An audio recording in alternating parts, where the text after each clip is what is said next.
Nepal is burning again and the former Prime Minister is in jail. So hello and welcome to Come Read With Me, where we take one topic from the newspaper and break it down into a 3-minute explainer. Today's topic is from the Indian Express newspaper, so come read with me.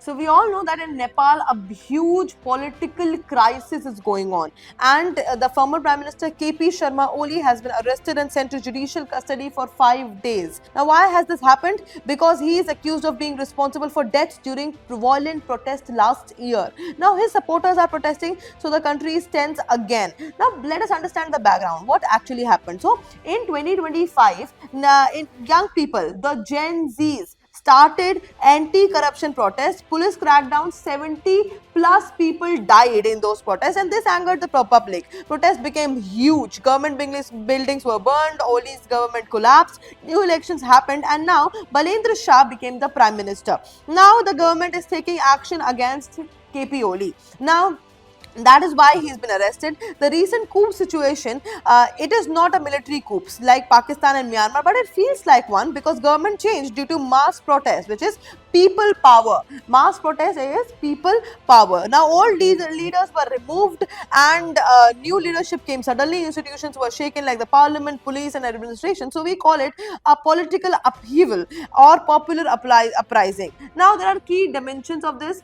See, first is a political dimension. Now, frequent government changes equals to weak democracy. Then there is a youth power dimension. Gen Z protests show rising political awareness and anger against corruption. Then there is a law and law versus politics dimension. Now, government says justice is happening. Opposition says power revenge. Then there is a human rights dimension. Now, in this dimension, police firing on protesters was wrong. Serious rights were violated. Then there is a governance crisis dimension as well.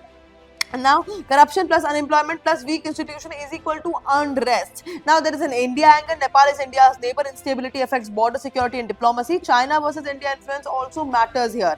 Now, what is happening now? Oli is in custody. Protests are continuing. His party workers are on streets. Situation is tense but under control. Now, let us talk about the UPSC relevance of this article. This is a gold mine for civil service examination because this is relevant for GS paper 2 IR plus governance. Then this becomes highly important for GS paper 4 ethics, and this becomes highly important for essay as well. And that is it for today. Thank you for watching.